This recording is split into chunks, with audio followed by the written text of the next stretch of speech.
Hello everyone. तो आज हम बात करेंगे पेटेंट्स के बारे में, कौन सी इन्वेंशंस पेटेंटेबल होती है और कौन सी इन्वेंशंस नॉन पेटेंटेबल होती हैं। So let's summarise the patent act 1970।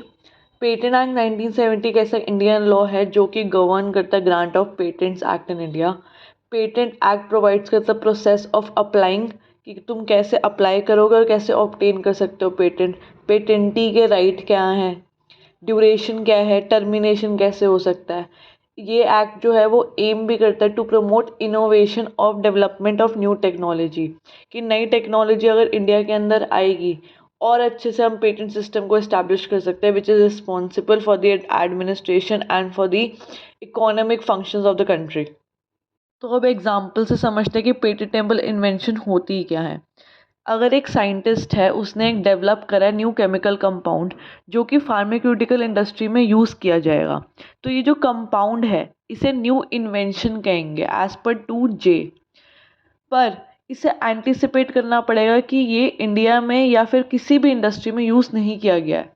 अब ये जो इन्वेंशन उसने यूज़ करी इसे हम बोलेंगे 2JA के हिसाब से इन्वेंटिव स्टेप, क्योंकि इसमें एक टेक्निकल एडवांस है जो कि एग्जिस्टिंग नॉलेज हम बोल सकते हैं। अब मिस्टर ए ने अप्लाई करा पेटेंट के लिए 2M के अंदर for his invention. He has to ensure कि जो ये इन्वेंशन है वो इंडस्ट्रियल एप्लीकेबिलिटी के अंदर लगे, जो कि 2CA मतलब जो उसने इन्वेंशन बनाया है वो एप्लीकेबल होना चाहिए इन द इंडस्ट्रियल, मतलब वो लोगों के काम आना चाहिए। फिर उसने सबमिट करेगा वो अपनी पेटेंट ऑफिस के अंदर, जो कि कंट्रोलर देखेगा।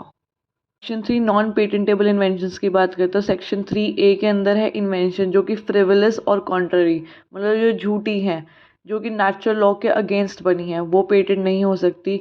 एक कोई ऐसी इन्वेंशन जो कि कॉन्ट्ररी टू लॉ और मोरालिटी और इंजीरियस टू पब्लिक हेल्थ, कोई भी ऐसी gambling machine, device for housebreaking, ये सब कुछ पेटेंट नहीं हो सकती। सी के अंदर है मेयर साइंटिफिक डिस्कवरी। इसका मतलब ये है कि अगर एक ऑलरेडी इंडिया के अंदर पैरासीटामोल है और तुमने उसकी इंग्रेडिएंट बना के कोई और इन्वेंट कर दिया है नाम से, तो ये भी पेटेंट नहीं हो सकता। सेक्शन 3D के अंदर है कोई भी ऐसा सब्सटेंस जो कि एक नॉन प्रोसेस मशीन या पैरेटस में यूज़ होता है, फॉर एग्जांपल कि नीम मिक्सचर ऑफ आइसोमर्स। ये सेक्शन 3 के अंदर है मेयर मिक्सिंग ऑफ, वही पैरासीटामोल वाली चीज़ हो गई कि कोई तुमने सॉल्ट को, एस्टर को, पॉलीमर्स को मिला के कोई कॉम्बिनेशन कुछ बना दिया, तो वो ऑलरेडी एक इन्वेंशन है, तुम उस इन्वेंशन को फिर से पेटेंट नहीं यूज़ कर सकते हो। F के अंदर है मेयर रीअरेंजमेंट और डुप्लीकेशन। तुमने बकेट के अंदर टॉर्च डाल दी, तुमने क्लॉक के अंदर रेडियो डाल दिया, ऐसा नहीं हो सकता है। 3H के अंदर है कोई भी ऐसा डिस्कवरी जो कि प्लांट रिलेटेड है, वो भी तुम इन्वेंशंस कंसिडर नहीं की जाती है। 3I के अंदर जैसे कि एक डॉक्टर ने डेवलप करा method to treat a disease using this plant, तो वो भी तुम इन्वेंशंस नहीं मान सकते हो। 3K के अंदर है कोई भी मैथमेटिकल या business method of computer program, क्योंकि ये ऑलरेडी बनी हुई है तो तुम इन्हें भी इन्वेंशंस नहीं मान सकते हो। सेक्शन L के अंदर है कोई भी ऐसा लिटरेरी, ड्रामेटिक, म्यूजिकल जो कि ऑलरेडी पब्लिक में तुम परफॉर्म हो चुका है या फिर तुम करने जा रहे हो, तुम उसे भी इन्वेंशन नहीं मानोगे। 3M के अंदर है मेयर स्कीम और रूल ऑफ मेथड, मतलब क्रॉसवर्ड पजल का मेथड, वो भी कोई इन्वेंशन नहीं माना जाएगा। 3N के अंदर प्रेजेंटेशन ऑफ इन्फॉर्मेशन, एग्जांपल आपको स्कूल या कॉलेज में इन्फॉर्मेशन दे रहा हूँ, कल को बोलो कि ये तो प्रेजेंटेशन मैंने बनाई है तो मैं इसका पेटेंट लूँगा, तो ये भी पॉसिबल नहीं है।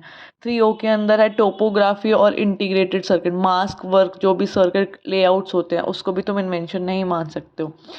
2P के अंदर है जो कि इन्वेंशन एक ट्रेडिशनल नॉलेज के बेस्ड पे है, क्योंकि ट्रेडिशनली कोई भी अगर चीज़ तुम यूज़ करे तो वो हो सकता है कि पेटेंटेड है। सेक्शन 4 के अंदर बोला है कि आप पेटेंट नहीं ले सकते कोई भी ऐसे इन्वेंशन को लेके अगर वो न्यूक्लियर एनर्जी या फिर section 20 of the atomic energy act 1962 के अंदर उसकी बात हो रही है।